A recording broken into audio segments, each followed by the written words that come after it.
Dari kecil kita belajar banyak hal, matematika, sejarah, kimia, bahasa.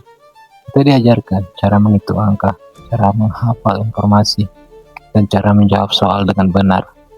Kita dilatih untuk bisa menyelesaikan masalah di atas kertas, diberi soal, lalu mencari jawaban yang tepat. Tapi ada satu hal yang hampir tidak pernah benar-benar diajarkan, bagaimana menghadapi sesuatu yang tidak punya jawaban pasti. Dan salah satunya adalah uang. Bukan sekedar bagaimana cara menabung, bukan sekedar bagaimana cara tidak boros, tapi bagaimana uang benar-benar bekerja dalam kehidupan nyata. Dan yang lebih penting, bagaimana kita sendiri berpikir, merasa, dan bereaksi terhadap uang itu. Karena yang sering terjadi, bukan kita yang mengendalikan uang, tapi cara kita melihat uanglah yang diam-diam mengendalikan keputusan kita.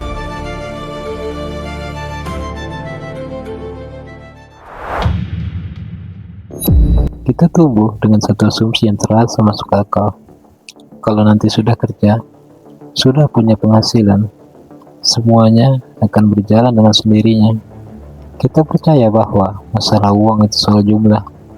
Selama angkanya cukup, selama penghasilannya ada, harusnya tidak ada masalah. Dan dari situlah kita mulai membawa satu keyakinan sederhana, bahwa kalau suatu hari kita merasa kekurangan, berarti yang kurang adalah uangnya. Awalnya itu terasa benar. Gaji pertama datang dan rasanya cukup. Bahkan mungkin terasa lebih dari cukup. Ada rasa lega, ada rasa aman. Seolah-olah akhirnya semuanya mulai berjalan.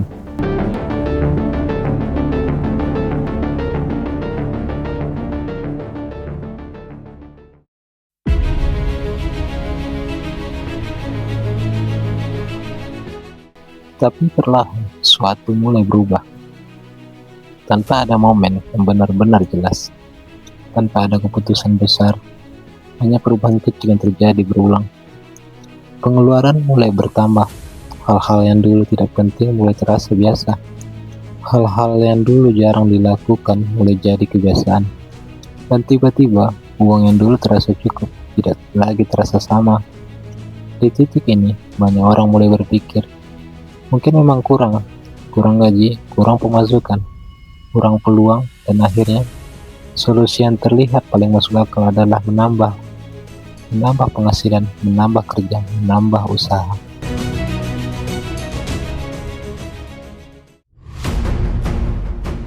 Dan anehnya, meskipun penghasilan bertambah, perasaan itu sering tidak berubah. Masih terasa kurang, masih terasa belum cukup. Disinilah sesuatu yang jarang disadari mulai muncul. Masalahnya mungkin bukan di angka, tapi di sesuatu yang tidak terlihat, yaitu cara kita menyesuaikan diri terhadap angka itu sendiri. Setiap penghasilan naik, ada perubahan kecil yang ikut terjadi. Sesuatu yang dulu terasa cukup, perlahan terasa mulai biasa. Yang dulu terasa mewah, perlahan terasa menjadi normal.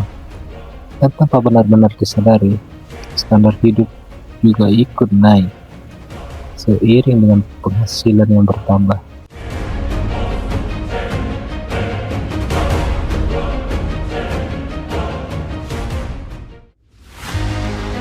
Bukan karena kita sengaja, tapi karena kita terus terpapar sesuatu setiap hari. Kita hidup di zaman di mana kita bisa melihat hampir semua hal. Kita bisa melihat bagaimana orang lain hidup, apa yang mereka beli, kemana mereka pergi, tanpa batas, tanpa filter yang jelas. Di satu sisi, ini terasa seperti hal yang baik, karena kita punya lebih banyak referensi, lebih banyak gambaran, lebih banyak kemungkinan.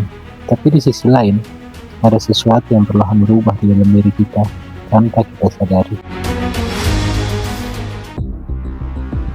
Semakin sering kita melihat, semakin mudah kita membandingkan. Dan semakin sering kita membandingkan, semakin sulit kita merasa cukup. Karena yang kita lihat bukan keseluruhan kehidupan orang lain, hanya bagian terbaiknya, hanya potongan yang ditampilkan. Tapi otak kita tidak selalu membedakan itu. Yang tertangkap tetap saja standar baru. Dan dari situlah muncul sesuatu yang halus, tapi terus mempengaruhi keputusan kita, yaitu standar gengsi. Suatu keinginan untuk terlihat cukup, terlihat berhasil, tidak tertinggal, bukan karena benar-benar dibutuhkan, tapi karena kita tidak ingin merasa berada di bawah.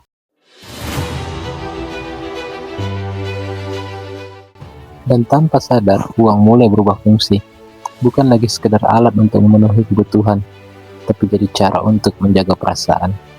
Perasaan aman, perasaan layak, perasaan untuk diterima. Dan di titik ini, banyak keputusan keuangan tidak lagi murni logika, karena keputusan itu tidak selalu datang dari apa yang paling masuk akal, tapi dari apa yang paling terasa benar saat itu.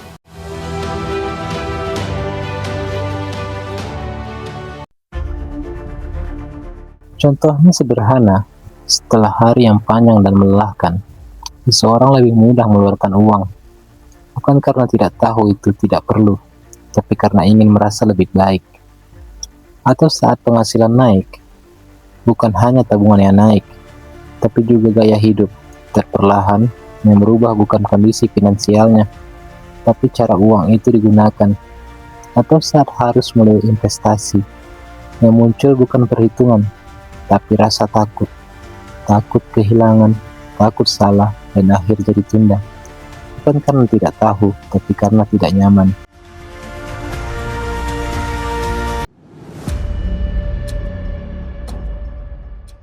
Di titik ini mulai terlihat bahwa ini bukan sekedar soal uang, tapi soal bagaimana seseorang merespon uang itu. Dan respon itu tidak muncul begitu saja, itu terbentuk dari pengalaman, dari lingkungan, dari hal-hal kecil yang dilihat sejak dulu, dari cara keluarga berbicara tentang uang, atau bahkan dari bagaimana mereka menghindari membicarakannya, dari rasa cemas yang pernah dilihat, atau dari kebiasaan menghabiskan sebelum habis. Dan tanpa sadar, semua itu membentuk pola. Pola dalam mengambil keputusan, pola dalam melihat risiko, pola dalam mencari rasa aman. Dan masalahnya, pola itu terus terbawa, bahkan ketika kondisi sudah berubah, bahkan ketika penghasilan sudah berbeda. Itu sebabnya dua orang bisa punya jumlah uang yang sama, tapi hasil akhirnya sangat berbeda, karena yang membedakan bukan hanya angka, tapi cara memperlakukan angka itu.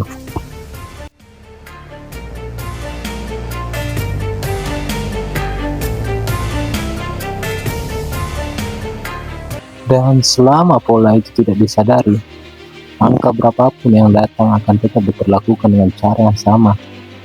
Mungkin ini juga alasan kenapa bagi sebagian orang pembahasan soal keuangan terasa tidak relevan.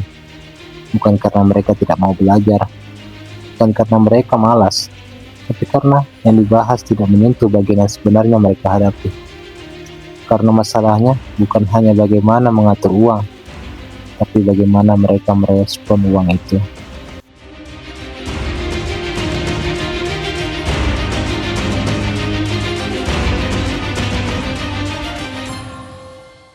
Jadi mungkin ini bukan soal berapa besar uang yang kita punya, bukan juga soal seberapa banyak strategi yang kita tahu, tapi tentang seberapa jujur kita melihat apa yang sebenarnya terjadi di balik setiap keputusan yang kita buat.